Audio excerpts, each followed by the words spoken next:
La sugerencia que ganó la encuesta fue la de Samael Santoro. Gracias por la idea, Samael, digo, por el título. Ahora sí, empezamos.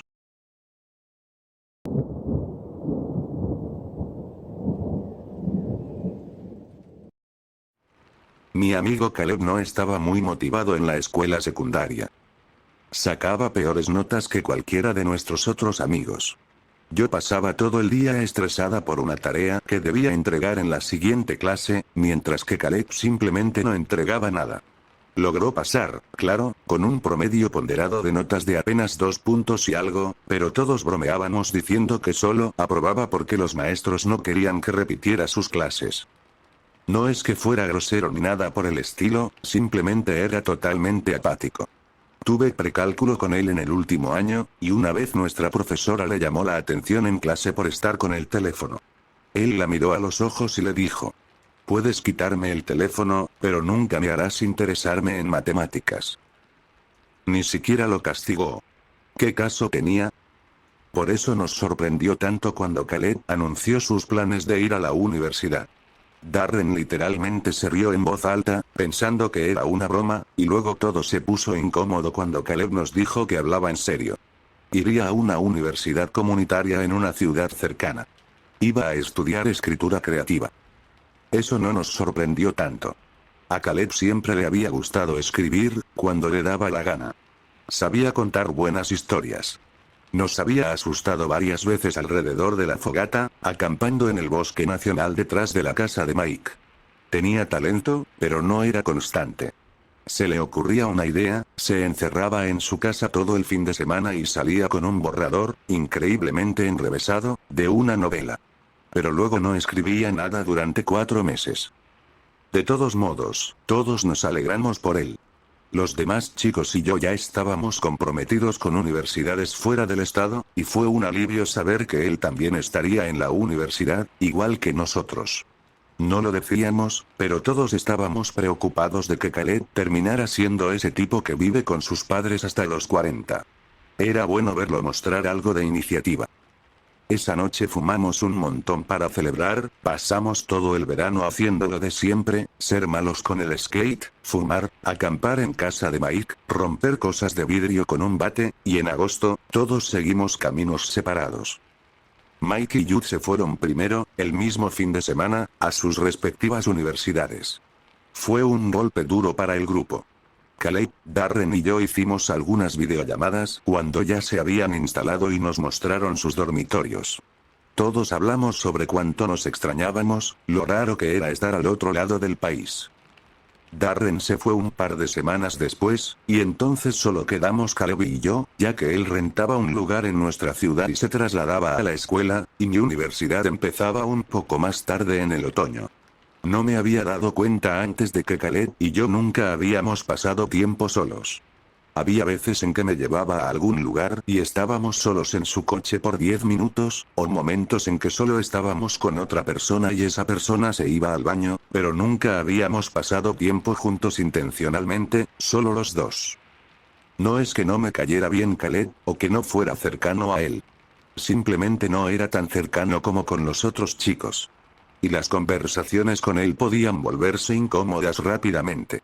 Es de esos que hacen muchas bromas autocríticas, y después de unas cuantas, ya no sé cómo reaccionar. Bueno, con todos los demás fuera, habría sido más raro evitar pasar tiempo con él. Así que pasamos tiempo juntos. Fumamos. Fuimos al parque de skate.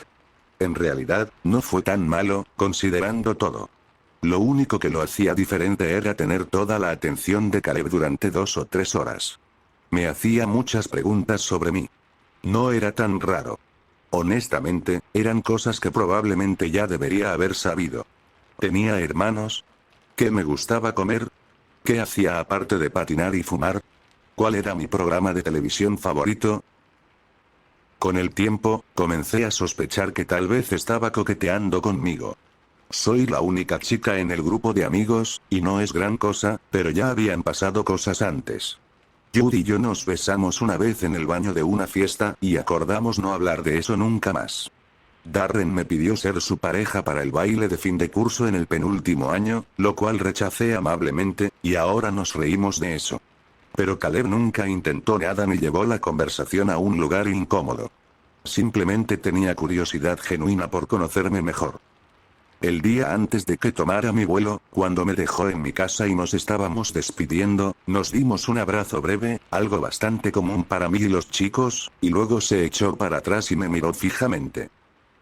Te voy a extrañar, Scotty. Realmente me inspiras. Fue increíblemente dulce. Sentí que, en el breve tiempo en que fuimos los únicos que aún estaban en casa, nos habíamos acercado bastante, y el cumplido significó mucho para mí.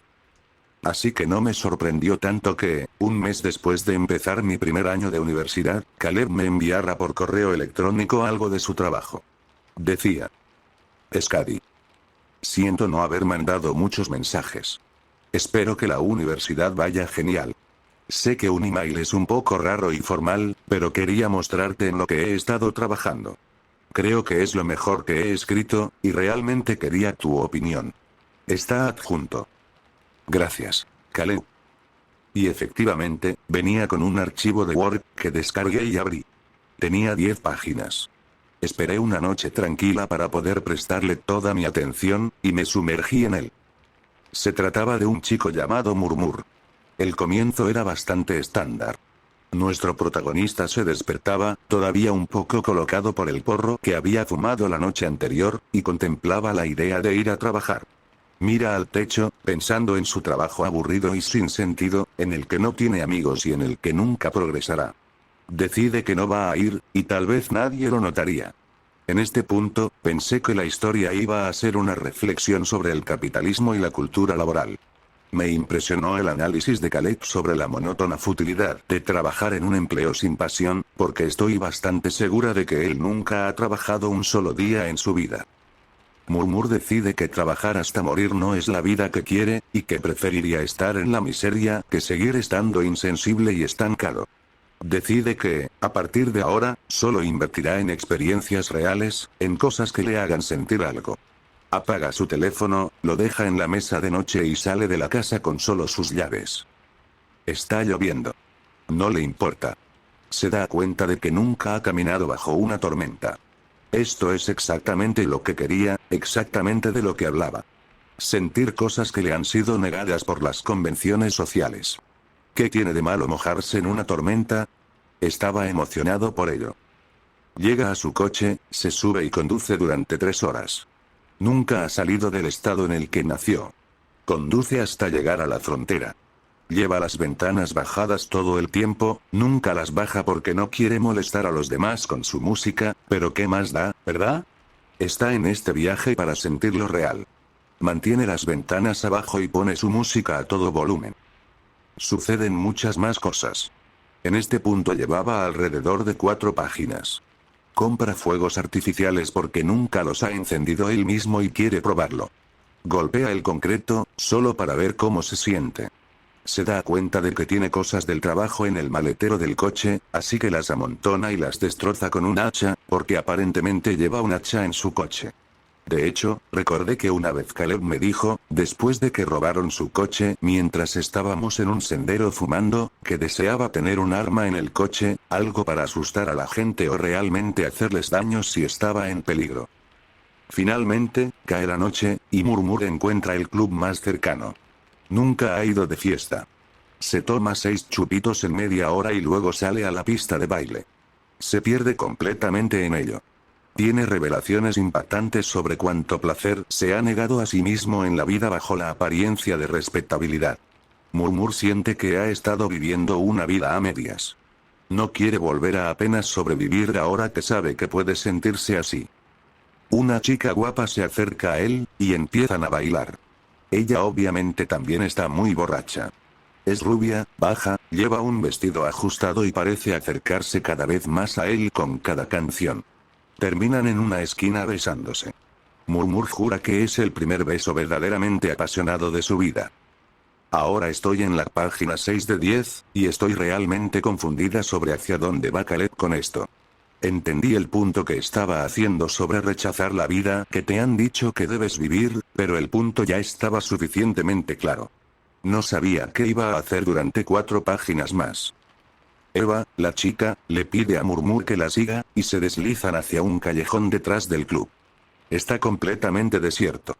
Siguen besándose, él mete las manos bajo su vestido, y parece que van a tener sexo en público, otra nueva experiencia para nuestro protagonista, supongo, pero entonces. Eva hace una petición. Estrangúlame. Murmur no ha hecho esto antes, como podrías imaginar. Pone su mano alrededor de su garganta, presionando los lados, y ella jadea y gime un poco, así que supone que lo está disfrutando. Siguen besándose, y él aprieta más fuerte. Lleva la otra mano a su cuello. Sus respiraciones suenan más como ahogos en este punto. Murmur se sorprende al descubrir cuánto le gusta esto, la sensación de poder total, la manera en que ella se retuerce debajo de él. Ella empieza a golpear sus manos, con los ojos llenos de miedo. Silenciosamente le suplica que la suelte, pero eso solo hace que él quiera apretar más. Eventualmente, se desmaya, pero todavía está respirando. Murmur le aplasta la tráquea hasta que deja de hacerlo. El cadáver de Eva se desploma en los brazos de Murmur. Nunca había sentido algo así antes. Las siguientes 3 páginas son fácilmente lo más descriptivo y horripilante que he leído en mi vida. Él quiere seguir viviendo en ese poder que siente, en el impacto permanente que acaba de causar, lo opuesto a lo que siente en su vida diaria, donde no puede cambiar nada. También quiere explorar esta nueva sensación de estar tan cerca de una persona muerta. Tocar a una persona muerta. Examinar cada parte de un cadáver. Recuerda el hacha en su coche. Creo que sabes lo que le hizo. Y Caleb lo describió vívidamente, hasta el más mínimo y sangriento detalle. Terminó con Murmur subiendo a su coche y conduciendo de regreso a casa. Todavía llovía. La sangre que cubría su cuerpo se deslizó por un desagüe pluvial. Ni siquiera sé cómo describir cómo me sentí cuando cerré ese documento e intenté pensar en qué enviarle por correo a Caleb. Terminé solo enviándole un mensaje de texto diciendo que la escritura era muy buena y que la historia era súper espeluznante, mucho más aterradora que cualquier cosa que nos haya contado en nuestro viaje de campamento. Me agradeció por leerla y me agradeció nuevamente por siempre inspirarlo. Les envié mensajes privados a los demás chicos. Oigan, ¿han hablado con Caleb últimamente? En general, la respuesta fue, no. Jude no había oído nada de él, Mike se había comunicado un par de veces y no había obtenido respuesta, y Darren le había enviado un mensaje una sola vez pidiéndole a Caleb que le enviara los controles del Switch que dejó en su casa, lo cual Caleb hizo, y no habían hablado desde entonces. No les conté sobre la historia. No quería que se sintieran heridos, porque Caleb confiaba en mí con sus obras en progreso más que en ellos. Fue realmente extraño. Definitivamente, yo era la menos cercana a Caleb de todos nosotros. Y no sé nada de escritura, así que ni siquiera podía ayudarlo realmente. Es decir, Jude es estudiante de periodismo. Sería una opción mucho mejor. Pero recordé haber leído algunos artículos sobre cómo los hombres tienden a apoyarse en las mujeres para obtener apoyo emocional, y supongo que mostrarle a alguien algo que has escrito puede ser algo muy vulnerable. Así que intenté dejarlo pasar, aunque algunas de las horribles descripciones de Caleb me mantendrían despierta por la noche, viendo a una chica muerta con la garganta abierta tirada en un callejón cuando cerraba los ojos para dormir. Casi había comenzado a dormir normalmente de nuevo 2 meses después, cuando me envió el segundo correo electrónico. Hola Scotty. Tus palabras de ánimo realmente me animaron la última vez, así que quería mostrarte mi última pieza. Creo que es aún mejor que la anterior. Mi profesor de escritura realmente está llevándome a mi máximo potencial. No tan inspirador como tú, pero realmente sabe cómo ajustar mi trabajo hasta que estoy completamente satisfecho. Archivo adjunto. Léelo cuando tengas un minuto, significaría mucho para mí. Gracias. Caleb. Este tenía 15 páginas. Trata de un hombre llamado Aim, que, una vez más, tiene un trabajo aburrido, pero en este caso, lo soporta con una sonrisa porque financia su pasatiempo después del trabajo. Captura chicas, las tortura durante una semana y luego las mata. Es casi insoportablemente espantoso. El terror es tanto psicológico como físico. Desde el momento en que llegan, las chicas saben que van a morir. Y durante una semana, gritan, lloran y ruegan desesperadamente por sus vidas, mientras Aim se ríe y empuja más el atizador en sus costillas. Muchas de las descripciones comparan a las chicas con animales, diciendo que balaban como ovejas o chillaban como pájaros. En esta historia, a diferencia de la primera, ni siquiera reciben nombres. Tuve que hojearlo para poder terminarlo. Era demasiado repugnante. Y no es que sea tan sensible, simplemente no quiero saber cómo se ven mis órganos desde dentro. No creo que nadie quiera. La escritura era buena, otra vez, claro. Bueno, mayormente buena.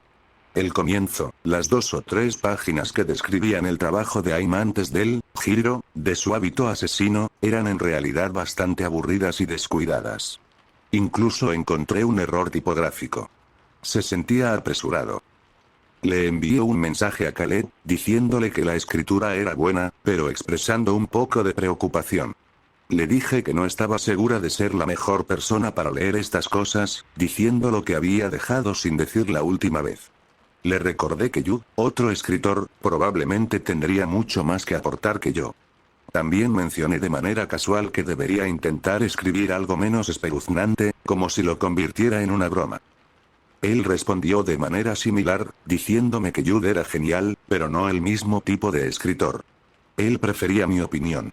Y pareció molesto por mi sugerencia de que probara con un nuevo género, insistiendo en que su pasión estaba en el terror. Siempre había sido bueno contando historias de miedo, ¿verdad? Y ahora estaba más inspirado que nunca. Sentía que constantemente tenía nuevo material.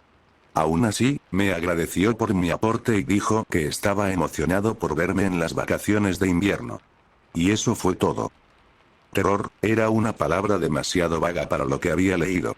Se sentía más como pornografía de tortura, que entraba en más detalle del que cualquier persona razonable debería sentirse cómoda. Pero me afectaba como el terror, haciéndome mirar por encima del hombro buscando a Aim cuando me encontraba caminando por el campus tarde por la noche. Una semana antes de mi vuelo a casa para Navidad, cuando encontraron un cadáver a 1 hora de mi ciudad natal, empecé a ponerme paranoica. Ni siquiera estaba segura de si era cierto. Los policías estaban tratando de mantenerlo en secreto, así que las noticias solo informaron que una carretera estaba cerrada por asuntos policiales. Pero mi mamá me mandó un mensaje para decirme que había escuchado de una vecina, cuya hija tenía un novio cuyo amigo fue el que encontró el cuerpo, que era el de una chica muerta, mayormente descompuesta, pero claramente un ser humano. Mi madre solo quería asustarme para que no me escapara a las 3 de la madrugada con mis amigos para fumar en medio de la nada, algo que solía hacer y que ahora estaba convencida de que me mataría. No sabía que esto me llevaría a empezar a pensar en secreto que mi amigo era un asesino. No tenía pruebas. Solo era una sensación rara. No me gustaba lo bien que escribía sobre matar mujeres, y cuánto parecía disfrutarlo. Cuando estuve en casa para las vacaciones de invierno, nunca salí con Caleb a solas, a pesar de que, otra vez, éramos los últimos 2 amigos que quedaban en el pueblo. Parecía bastante normal en las reuniones grupales. Más feliz, incluso. Y hablaba con entusiasmo sobre cuánto le gustaba su carrera y cuánto estaba aprendiendo. Pero no podía confiar en él. Una vez, me tocó el hombro porque estaba distraída durante una conversación, y grité. Todos se rieron de lo asustada que estaba, pero Caleb no parecía divertido. Esa misma noche, mucho después de que la reunión había terminado, me llamó. Tuve que convencerme de contestar. Perdón si mi comportamiento últimamente te ha incomodado. Dijo. No quiero asustarte. Eres muy importante para mí. De hecho, he estado pensando en escribir algo sobre ti. Tratando de mantener un tono ligero, bromeé. Espero que no de la forma en que las chicas suelen aparecer en tus escritos. ¡No! Insistió rápidamente. No así, Scotty, tú no eres como esas chicas. La pieza que quiero escribir sobre ti estará en un nivel completamente diferente. Su frase vaga me incomodó mucho, aunque, por supuesto, no podía justificarlo. Pero encontré una excusa para colgar. Y durante la semana que fuimos los únicos en nuestro círculo de amigos aún en el mismo estado, rechacé todas sus invitaciones para salir, poniendo excusas tontas sobre tener mucho que empacar. El día que volé, me mandó un mensaje. Ten un buen vuelo. Espero que tengas más tiempo para trabajar en tu historia conmigo durante el verano. Me envió trabajos con más frecuencia durante el semestre de primavera. El primero llegó apenas 2 semanas después de que me fui, luego 2 semanas después, luego la semana siguiente, y después, semanalmente por meses. Ni siquiera se molestaba en escribir introducciones. Nadie tenía nombres. Se convirtió en descripciones gráficas de asesinatos, tantos asesinatos, presentados sin explicación ni contexto. No podía leerlos. Me horrorizaban. Dejé de responder. Sus correos se volvieron más desesperados. Scotty, por favor responde. ¿Lo leíste, Scotty? Scotty, sé que estás leyendo. Este es mi mejor hasta ahora. Este es el mejor hasta ahora. Este es mi favorito hasta ahora. Scotty. Scotty. Scotty.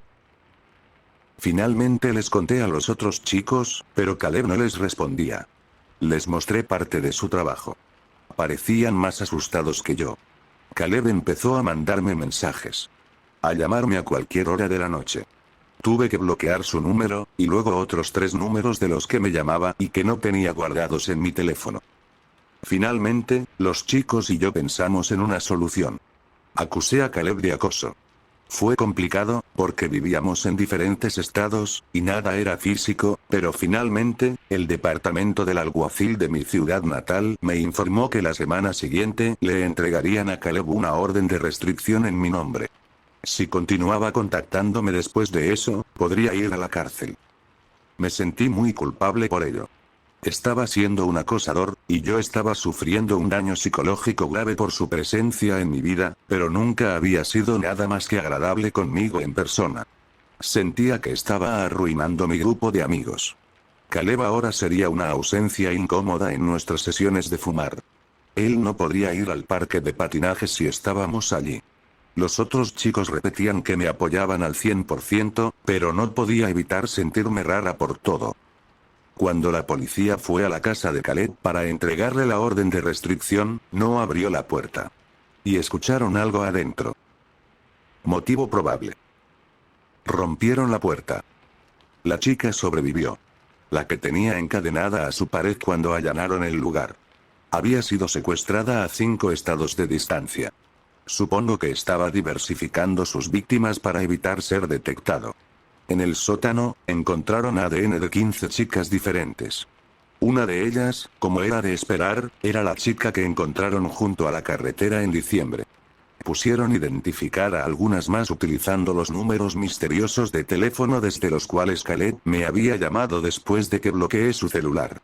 El sótano estaba lleno de todo tipo de herramientas, armas y aislamiento acústico. Reconocí algunas de las armas descritas en el informe policial por las historias de Caleb. Su computadora tenía fotos de algunas de las chicas. Más documentos de texto, historias demasiado horribles incluso para enviarme a mí, supongo. Y fotos mías. Miles de fotos mías. Fotos mías de bebé. Todavía me atormenta cómo demonios pudo haber conseguido esas. Ahora me doy cuenta de que la universidad comunitaria a la que nos dijo que estaba asistiendo no existe. La ciudad que mencionó ni siquiera tiene una. Ninguno de nosotros pensó en comprobarlo. Simplemente estábamos felices de que estuviera haciendo algo con su vida. Estoy en terapia ahora. 2 veces a la semana. Mi relación con el resto de los chicos fluctúa de forma salvaje. A veces, son los únicos que pueden consolarme, porque son los únicos que entendían a Caleb como yo lo hacía. Pero otras veces, no soporto verlos, porque cuando no están cerca, casi puedo olvidar que Caleb existe. Mi terapeuta me dice que es algo positivo que no pueda entender las acciones de Caleb, porque eso significa que no soy como él. Pero no puedo decirle que sí lo entiendo. Leí sobre el primer asesinato. Eva, cuyo cuerpo aún no ha sido recuperado. Caleb era un adolescente que veía ante sí una vida insatisfactoria, trabajando en un empleo sin pasión. Y en lugar de eso, eligió sentir algo que la mayoría de nosotros nunca siente. Se volvió adicto a ello. Le proporcionaba una inspiración interminable para sus escritos. Solo hay unas pocas cosas sobre esta situación que realmente no puedo comprender. ¿Por qué yo? ¿Por qué fui su objeto de obsesión, el todo y el fin de sus asesinatos? ¿Qué quería hacerme? ¿Qué tipo de historia habría escrito si hubiera logrado estar a solas conmigo este verano? Y hay algo más que me inquieta, un pequeño detalle que hace que se me erice la piel. Nunca fue a la escuela. Entonces, ¿quién es el profesor que corrigió su trabajo? Porque no creo que el trabajo sea su escritura. Y no creo que un adolescente pueda matar a 15 personas sin ser detectado y sin ayuda. Ahora llevo una pistola eléctrica conmigo. Y nunca contesto llamadas de números desconocidos. Los prisioneros tienen hasta 300 minutos de llamadas salientes al mes. Caleb no usará ni un minuto conmigo. Entre los correos y el trauma psicológico. Creo que ya me ha dado suficiente.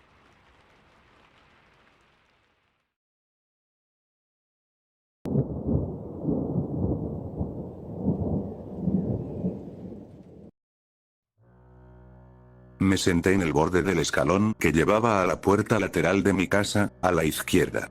Mis dedos rozaban el borde de la rústica bisagra de madera que se alzaba contra la pintura desconchada, esquivando y retirándose de los fragmentos afilados de óxido que sobresalían.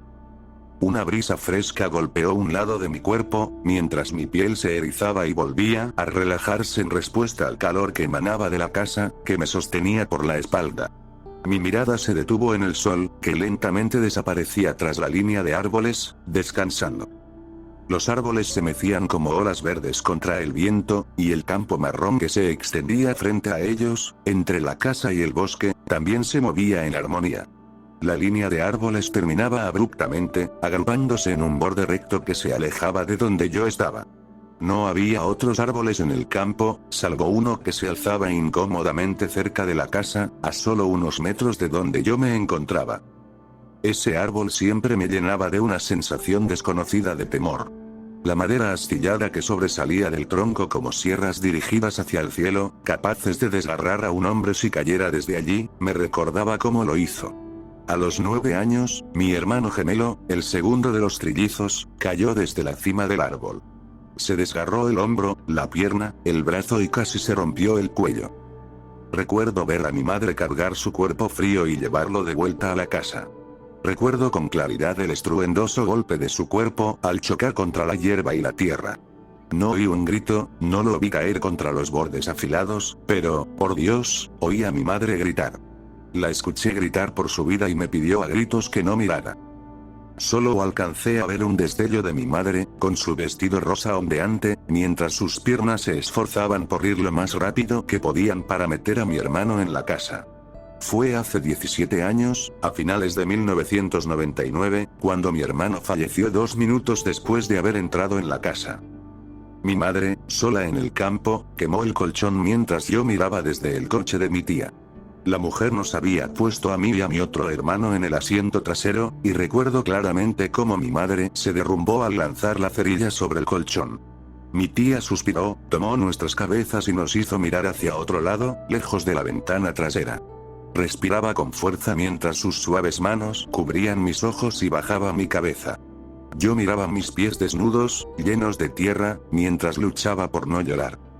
Recuerdo estar sentado allí, en el mismo lugar donde me encontraba ahora, pero con mi hermano sobreviviente, cuando mi madre nos llamó. Nos llevó a la sala, un aroma a flores acompañando el persistente olor de la plaga de chinches hediondas que invadía la tierra cada año. Nos sentó en nuestro viejo sofá de cuero rayado, y ella se sentó en el sillón que estaba frente a nosotros. Con una mirada de miedo cansado, nos miró directamente a los ojos. Observó profundamente cada uno de nuestros ojos, cambiando de uno al otro cada pocos segundos. Finalmente, pronunció una frase, precedida por un suspiro áspero y temeroso. Los amo a ambos tanto, más que a cualquier otra persona en la tierra, y aunque nunca conocieron a su padre, él los amaba incluso antes de que nacieran. Esa noche, me despertó un grito horrorizado de mi madre. La cama de mi hermano sobreviviente estaba vacía.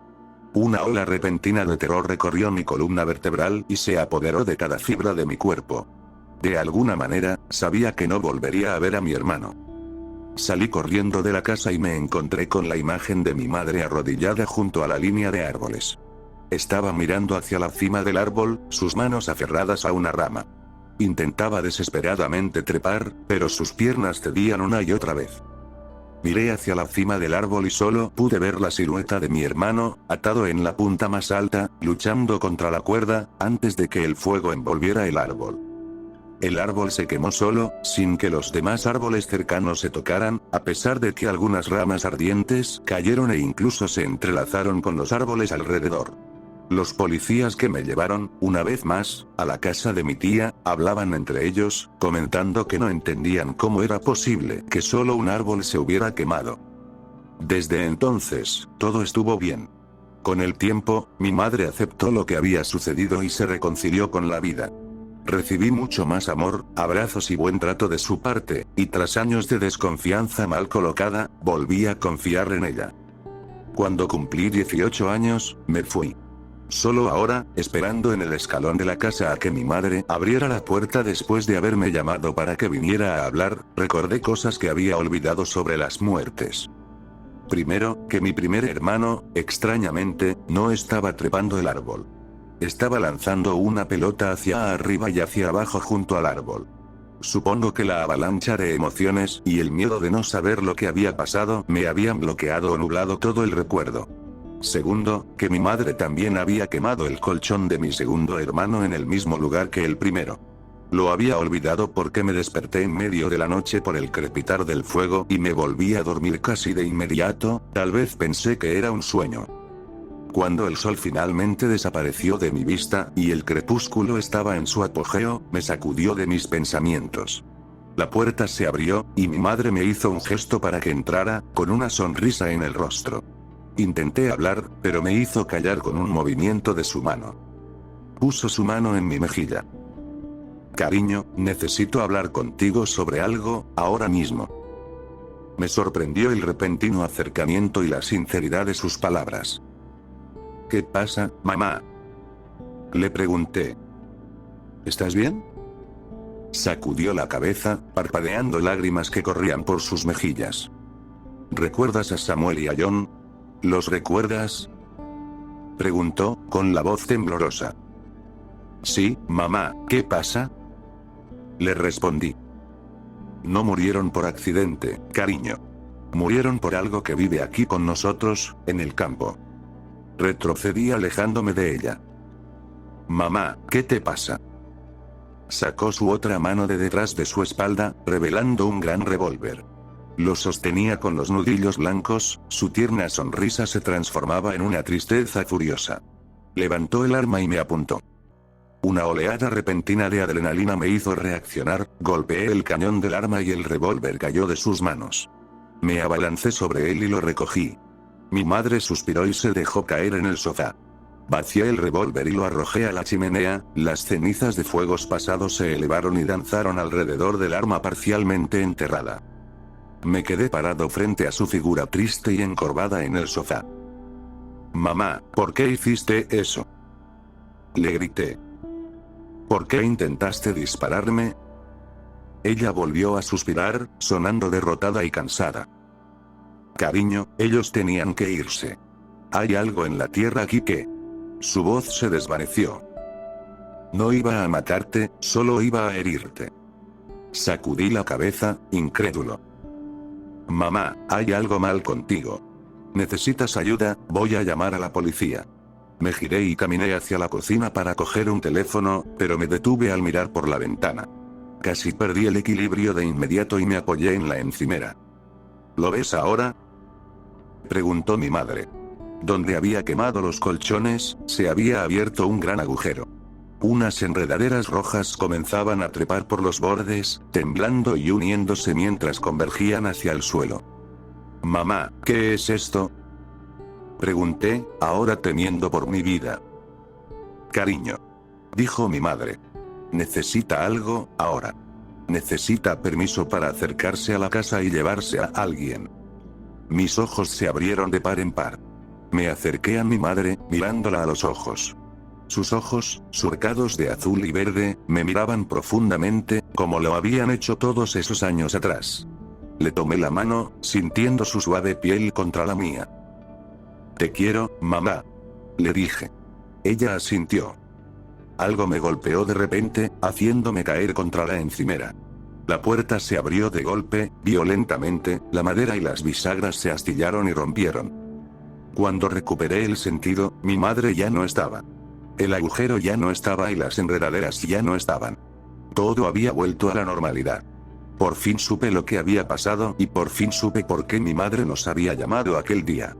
Para elegir quién tenía que irse. Así que me quedé en el suelo, junto al sofá, con la huella de mi madre todavía en él y la pistola, todavía caliente, en el suelo, junto a mí. Y me quedé dormido.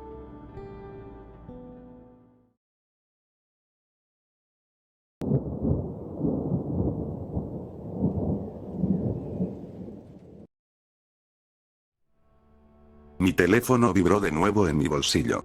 La semana pasada me di cuenta de que mi número había sido vendido a telemercaderes. Había añadido mi número a la lista de no llamadas hace años, pero eso no parece detener a algunos de estos estafadores. Leí en línea que todo lo que necesitas hacer es contestar y quedarte en silencio. La persona o el bot automatizado al otro lado no escuchará nada, asumirá que tu número es una línea mala o automatizada también, y no volverán a llamar. Es cierto, inténtalo alguna vez. Saqué mi teléfono y vi la palabra telemercader en lugar del número que llamaba. Gracias, Apple. Contesté y mantuve el teléfono en mi oído, esperando en silencio. Podía escuchar el bullicio de un centro de llamadas ocupado. Hola, dijo una voz al otro lado. Hola, ¿hay alguien ahí? Pausaron por un momento y colgaron. No volveré a saber de ellos. Dejé mi teléfono en el escritorio y volví al trabajo. Vibró de nuevo. Otra llamada. Suspiré y extendí la mano hacia el teléfono. Me sorprendió ver lo que al principio pensé que era mi propio número. Decía 5557633. El mío es 5557833. Solo un dígito de diferencia. La diferencia era mínima en el diseño. Casi como una elección deliberada. No tenía ganas de contestar esta vez. Dejé que el teléfono sonara hasta ir al buzón de voz. Vibró de nuevo. Carajo. Murmuré para mí mismo. Miré y vi que 5557633 estaba llamando otra vez. Lo envié al buzón de voz. Pasaron unos momentos y volvieron a llamar. Me estaba frustrando. Volví a enviarlo al buzón de voz. Llamaron otra vez. Observé mi teléfono por un momento mientras vibraba. A la mierda. Murmuré, contestando la llamada. Me quedé en silencio. No había sonidos de un centro de llamadas, debía ser un bot activado por voz esperando a que dijera hola. Esperé. Normalmente solo toma unos 10 segundos para que el número se rinda y cuelgue. Después de medio minuto, colgué. Volvieron a llamar. Contesté de inmediato y esperé. Escuché un pequeño clic al otro lado. Colgué. El número llamó de inmediato. 5557633, solo un número diferente al mío. Ya había leído sobre esto antes también. Se llama suplantación, el número parece familiar o casi idéntico al tuyo en un intento de hacer que contestes. Ves el número, el código de área y una cadena de dígitos similar a la tuya, y piensan que contestarás creyendo que es alguien de tu área que podrías conocer, o un hospital cercano llamándote con malas noticias. Te ponen una sensación en el estómago que te hace pensar que estás haciendo lo incorrecto al no contestar. 5557633 volvió a llamar. Contesté de inmediato y esperé en silencio. Escuché el clic otra vez y luego lo que sonaba como movimiento. ¿Era esto siquiera un spammer? ¿Algún niño tratando de hacer una broma y olvidó bloquear su número? Esperé. Esta vez esperaría hasta que colgaran. Saben que hay alguien al otro lado ya que sigo contestando. Ahora solo les haré perder el tiempo. 5 minutos después, escuché lo que sonaba como una silla arrastrándose por el suelo, luego un crujido y finalmente lo que parecía viento soplando en el micrófono. Colgué. Llamaron de inmediato y contesté. Ya estaba frustrado, deseando no haber contestado en primer lugar. Hola, ¿qué quieres? Solté. ¿Estás ahí? Preguntó una voz monótona. Colgué. Volvieron a llamar. Contesté. Esperé en silencio. Esta vez escuché más movimiento, como si algo estuviera siendo empujado sobre una superficie de manera constante. Escuché lo que parecía un ventilador haciendo un zumbido bajo. Esperé. Sabía que había alguien al otro lado ahora. Escuché los sonidos durante varios minutos y noté que parecían alejarse cada vez más del teléfono. Ya estaba frustrado y ahora comenzaba a sentir ansiedad, preguntándome en qué me había metido. Levanté el teléfono de mi oído para colgar cuando lo escuché. Por favor, ayúdame. Colgué, deseando de inmediato no haberlo hecho. De repente, mi corazón empezó a latir rápidamente. Sentí como me empezaba a sudar. ¿Realmente escuché eso? Volvieron a llamar. Contesté y esperé. Podía escuchar el zumbido. Tragué saliva y respiré hondo. ¿Hola? Pregunté. Hubo un momento de silencio. ¿Estás ahí? Preguntó la voz monótona de antes. Me detuve y sentí como mi pecho se apretaba. Esperé, sin saber qué decir. Por favor, ayúdame. Lo escuché de nuevo. De verdad escuché un grito de ayuda, esta vez estaba seguro. Venía de lejos del teléfono. La voz estaba en dolor, en agonía. Era ronca. Tenía miedo. Respiré hondo. Estoy aquí, sí. Dije. Silencio. Aún podía escuchar el zumbido, ahora parecía un poco más cercano. ¿Estás ahí? Preguntó la voz monótona otra vez. Sí, yo. Oh Dios, por favor, ayúdame. Ahora estaba más cerca. También podía escuchar sollozos. ¿O eran gemidos? ¿Estás ahí? Sí, estoy aquí, sí. Por favor. ¿Estás ahí? Estoy aquí, sí, ¿qué ocurre?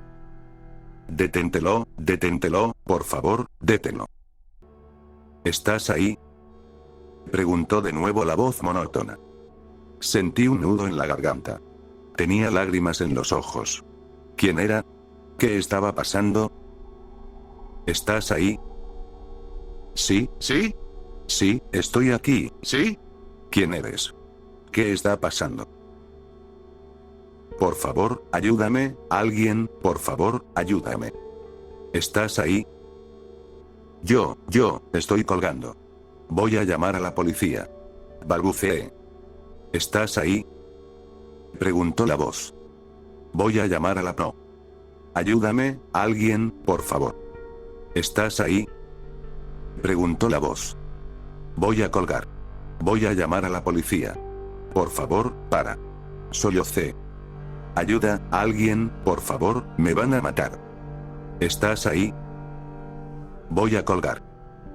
Grité. Arrojé mi teléfono sobre mi escritorio. Estaba temblando. Tenía la mandíbula apretada. Mi cara estaba húmeda por las lágrimas. Mi teléfono sonó. 5, 5, 5, 7, 6, 3, 3. Respondí. Ayúdame. ¿Estás ahí? Déjame en paz. Grité con todas mis fuerzas. ¿Estás ahí? Por favor. Por favor. Solo déjame en paz. ¿Estás ahí? Déjame en paz. Por favor, solo deja. ¿Estás ahí? Colgué. Llamaron. Respondí y colgué de inmediato. Volvieron a llamar. Mandé la llamada al buzón de voz. Volvieron a llamar. Miré mi teléfono, preguntándome cómo hacer que esto se detuviera. Agarré mi teléfono. Llamaron. Lo rechacé. Fui a mis llamadas recientes. Volvieron a llamar y lo envié al buzón de voz. Toqué 5, 5, 5, 7, 6, 3, 3 para devolver la llamada. Sostuve el teléfono en mi oído. El número que has marcado ha sido desconectado o ya no está en servicio. Si crees que esto es un error, por favor verifica el número marcado y vuelve a intentarlo. Colgué y llamé de nuevo.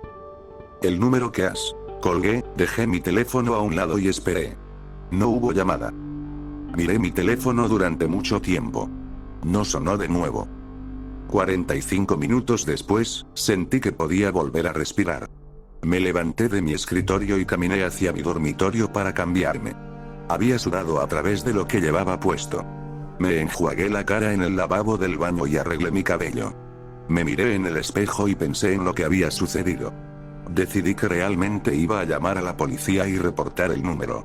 Me enderecé y relajé un poco los hombros. Hubo un golpe en la puerta de abajo. Salté, aún temblando. Golpearon de nuevo. Comencé a bajar las escaleras. Siguieron golpeando. Ya voy. Grité. Un segundo. Los golpes se volvían más fuertes y constantes ahora. Me detuve frente a la puerta, tratando de recuperar la compostura. Alcancé la perilla de la puerta y los golpes se detuvieron. Permanecí quieto por un momento. ¿Se habrían ido? Puse mi mano en la perilla. Justo cuando comencé a girarla, mi corazón se detuvo. Caí al suelo, escuchando la voz de nuevo. Ahora del otro lado de la puerta. ¿Estás ahí?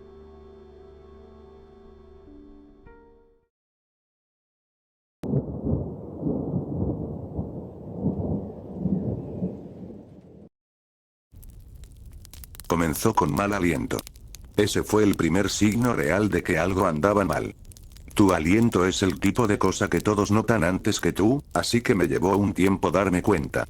Pero incluso cuando lo noté, al mirar hacia atrás, realmente debería haber unido las piezas antes, aunque no estoy seguro de que hubiera servido de algo.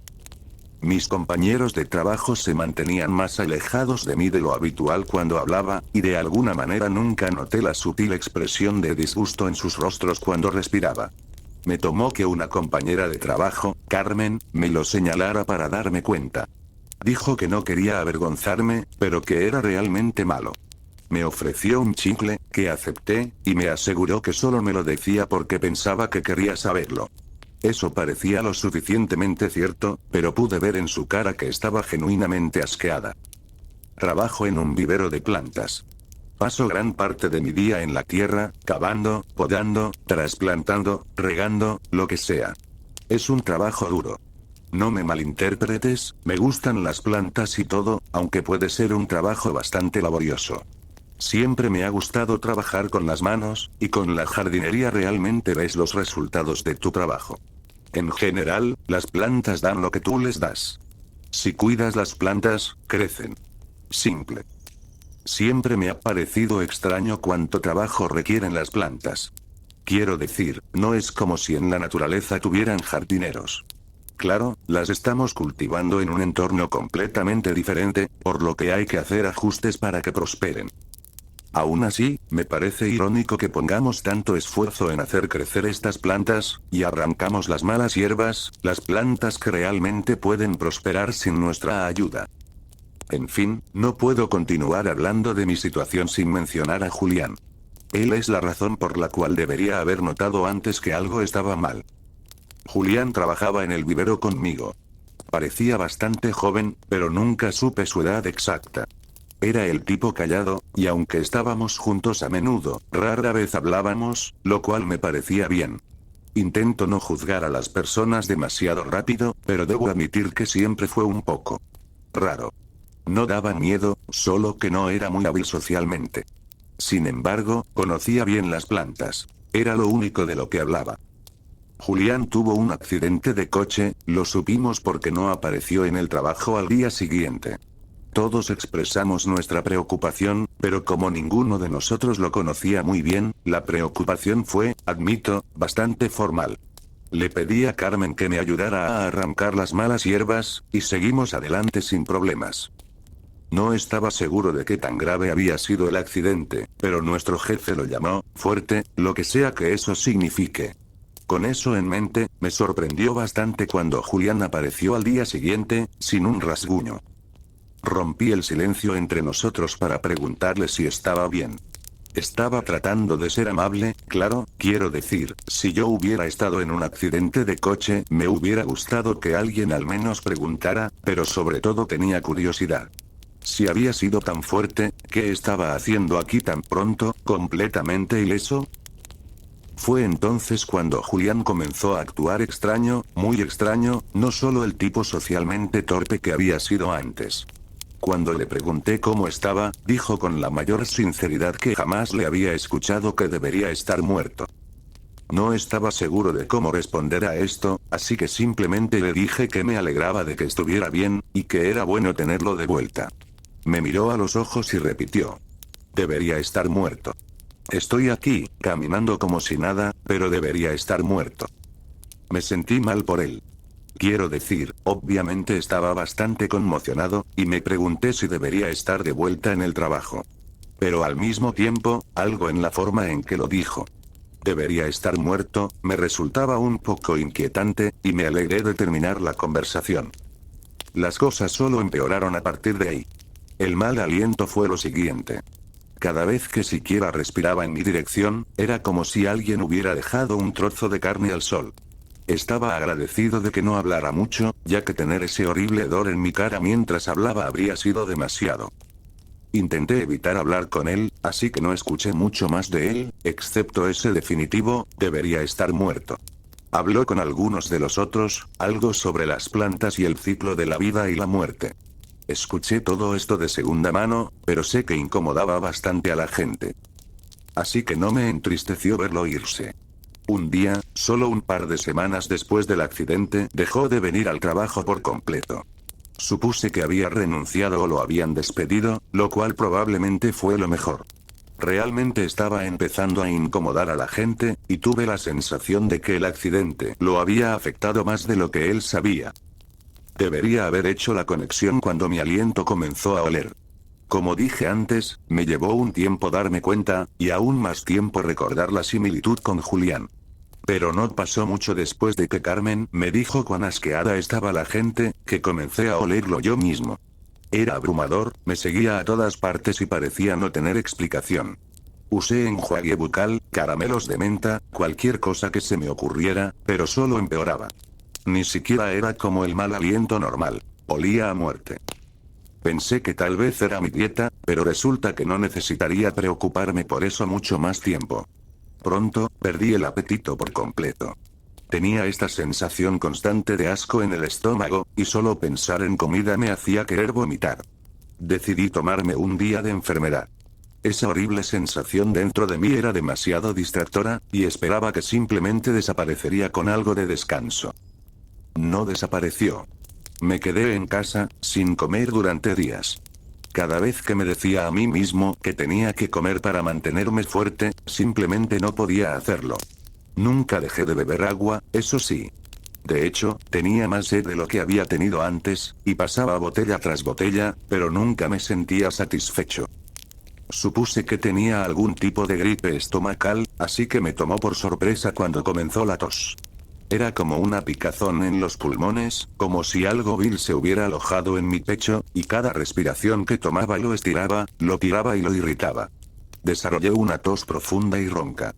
Si alguna vez has tenido ese tipo de tos repugnante en la que puedes sentir el moco en los pulmones y la garganta, era como eso, pero peor de alguna manera. Cada respiración era un jadeo, y debí haber ido al médico en ese momento. Pero no lo hice. No sé qué bien hubiera hecho, pero sé que cometí un error al quedarme en casa. Sentía ese traqueteo en mi pecho, como algo suelto en mis pulmones.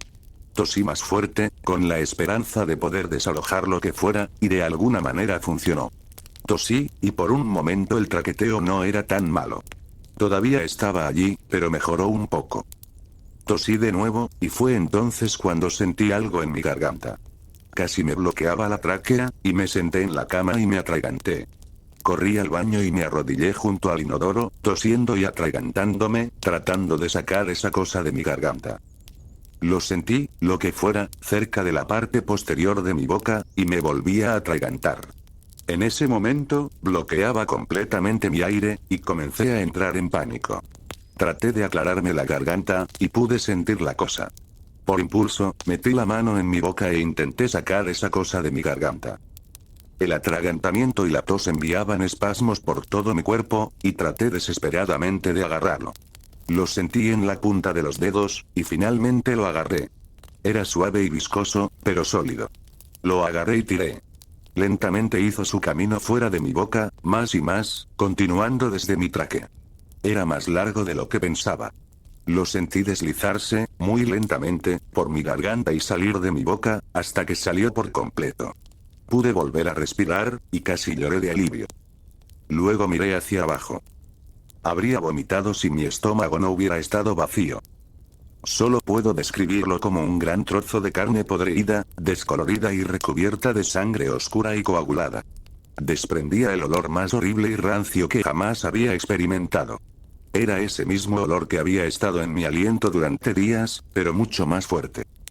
Cubriendo parte del trozo de carne, había algo que reconocí sin duda alguna como musgo. No era moho ni nada parecido. Lo sé. Era musgo. Creo que perdí el conocimiento. La tos persistía, y la sensación de enfermedad solo empeoraba. Estaba abrumado por el más profundo asco hacia mi propio cuerpo que jamás había sentido. Esta enfermedad, o lo que fuera, se abrió paso hasta mi piel. Al principio parecía moretones, alrededor de mi abdomen, comenzando por el estómago, y volvió mi piel de un púrpura oscuro y moteado. Podía sentir mis órganos empezando a descomponerse y pudrirse, y esos trozos de carne podrida que vibraban cuando respiraba. No sé qué fue lo que me metió la idea en la cabeza. Tal vez fue solo una revelación, tal vez una conclusión aleatoria a la que llegó mi cerebro enfermo y desnutrido, o tal vez estaba desesperado. Pero sabía que tenía que hablar con Julián. Lo llamé, le dije que necesitaba hablar con él. Para entonces, mi voz se había convertido en algo parecido a un gorgoteo, y tuve que forzar las palabras a salir de mi garganta y cuerdas vocales en descomposición. Ni siquiera tuve que explicarle. Julián pareció entender de inmediato, me dio su dirección y me dijo que fuera a verlo. La puerta de su apartamento estaba sin seguro. Llamé, pero no respondió, así que simplemente entré. Fue un milagro que no hubiera estrellado mi coche en el camino. Apenas podía mantenerme en pie. El apartamento de Julián estaba oscuro. Todas las luces estaban apagadas, pero las persianas estaban abiertas, dejando entrar la poca luz natural que había en ese día nublado. Tenía lo que yo llamaría una cantidad desmesurada de plantas en macetas en su casa. Estaban por todas partes. En el suelo, en macetas colgantes, en las ventanas. Donde había espacio, había una planta. La habitación a la que entré tenía un solo mueble. Una butaca reclinable inmunda, pegada a una pared. En ella estaba Julián. Su piel era de ese mismo púrpura moteado que la mía, solo que en él se había extendido más. Sus brazos, piernas y parte del cuello estaban cubiertos por estas líneas purpúreas, similares a venas. Solo su cara no había sido alcanzada aún, pero incluso eso lucía pálido y enfermizo. Si no hubiera girado la cabeza para mirarme cuando entré, habría pensado que estaba muerto. Me tambaleé dentro de la habitación, tratando de pensar en qué preguntar. ¿Qué estaba viendo? Abrí la boca, pero no salió nada más que un gorgoteo ahogado. Julián me miró, sus ojos distantes y parcialmente nublados. Abrió la boca como si fuera a hablar, pero no salió ningún sonido. En su lugar, giró el rostro hacia el techo, aún con la boca abierta. Su cuello se tensó gradualmente, como si algo rígido estuviera subiendo por su garganta. De su boca abierta apareció un tallo delgado, que creció hacia arriba, más y más. Se ramificaba en algunos lugares, pequeñas hojas aparecían y crecían ante mis ojos, pero el tallo central seguía siendo el más grande, y continuaba ascendiendo hacia el techo. El crecimiento del tallo se ralentizó, y al final apareció un pequeño brote verde. Creció, se hinchó y se expandió, luego se abrió por la mitad y comenzó a florecer. Pétalos enormes y rojos se desplegaron y se extendieron, convirtiéndose en lo que parecía una enorme rosa roja. Julián se desplomó, su cabeza cayendo contra el respaldo de la silla, con la flor aún erguida sobre su cabeza, casi tocando el techo. Mis piernas flaquearon. Debía haber corrido a casa. No recuerdo nada de eso, y no tengo mi coche, así que debí haber ido a pie. Espero más de lo que jamás he esperado algo que lo que vi en el apartamento de Julián no haya sido más que una alucinación de mi mente enferma. He estado tirado aquí en el suelo durante horas, sintiendo como mis entrañas se pudren dentro de mí. Me estoy descomponiendo, volviéndome como la tierra. Mi piel se ha vuelto putrefacta y descolorida. Siento que estoy a punto de desmoronarme. Solo puedo esperar que sea mi cuerpo podrido y enfermo lo que me hace sentir mal, aunque no sé cuánta esperanza me queda. Pero juro que siento algo creciendo dentro de mí. Algo que está subiendo por mi garganta.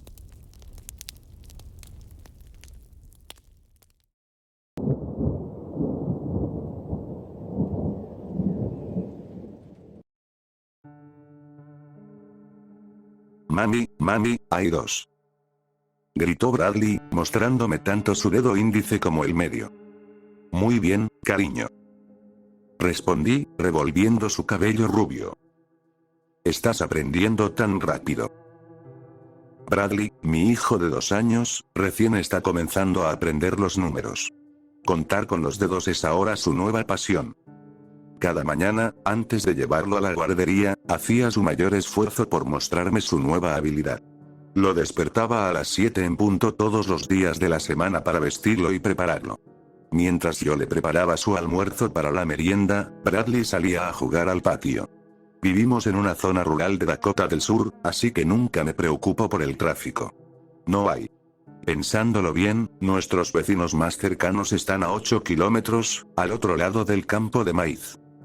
¿Papá va a volver a casa ahora?, preguntó con inquietud, poniéndose sus botas de lluvia. Bradley. Sonreí, terminando de preparar su sándwich de mantequilla de maní. Papá está de viaje por trabajo, no volverá por un tiempo, ya lo sabes. Está bien. Bradley tomó su lonchera y salió corriendo por la puerta.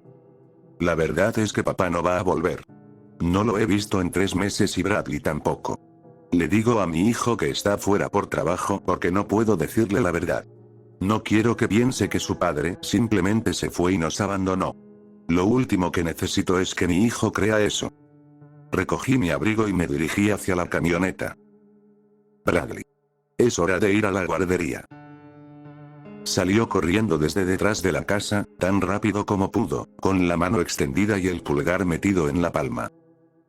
4, mami, son 4 dedos. Muy bien, cariño. Ese es el número 4. Exclamé antes de encender el auto. Ha sido una semana bastante lluviosa y, aparte de cuidar y mimar a Bradley, paso el resto del tiempo afuera en el barro y el lodo, atendiendo a los pocos cerdos, gallinas y ovejas que nos quedan. Supongo que podrías llamar a nuestra residencia una granja, aunque mi esposo era hombre de negocios, no un verdadero granjero. He estado pensando en vender el ganado.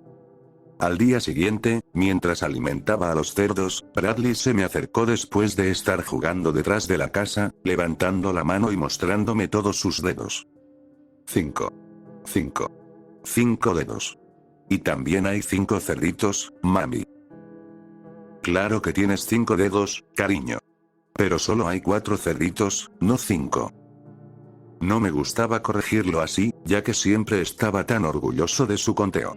Pero pronto se olvidaría y volvería a practicar sus números con entusiasmo.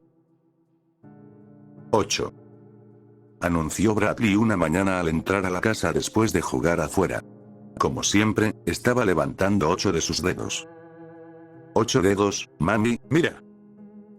me reí. Muy bien, cariño. ¿Pero qué viene después del 8? Bradley dejó de mirar sus dedos y me miró a mí. Aún no, mami. Bradley, hay un número que viene después del 8. Lo sé, mami. Pero todavía no. A la mañana siguiente, mientras encendía el auto para llevar a Bradley a la guardería, él salió como de costumbre desde detrás de la casa. 10. Mami, 10 dedos. Anunció con confianza, levantando ambas manos con todos sus deditos extendidos. Riéndome, le grité de vuelta. ¿Y después de 10, qué sigue, Bradley? Él se quedó ahí, mirando sus dedos, aún de pie junto a la casa. Nada. Respondió. Lo miré expectante.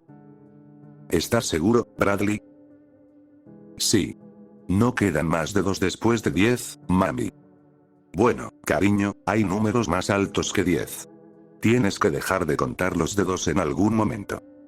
Bradley bajó las manos a sus costados. No estoy contando mis dedos. A pesar del clima lluvioso, un escalofrío intenso recorrió mi cuerpo. Bradley me llevó de vuelta por la casa hacia el borde del campo de maíz. Mira, mami. 10, tal como dije. Sobresaliendo del barro, había 10 dedos en descomposición. Bradley, ve directo a la camioneta ahora, ¿de acuerdo? Forcé una sonrisa. Mientras él se alejaba corriendo, me quedé ahí de pie, observando los 10 dedos que asomaban del barro. Entonces entendí por qué Bradley contaba más y más cada día. La lluvia había lavado más y más barro, revelando cada vez más dedos. ¿Recuerdas cuando dije que lo último que necesito es que mi hijo piense que su padre abandonó a la familia? Bueno, la razón es porque ya le mentí a Bradley una vez. Y si le dijera que papá se fue, estaría mintiendo de nuevo. Y la razón por la que ni Bradley ni yo hemos visto a su padre en 3 meses es porque hace 3 meses enterré su cuerpo. Parece que Bradley no es el único que necesita practicar su conteo. Pensé. Aparentemente, 1,5 metros de profundidad no fueron suficientes.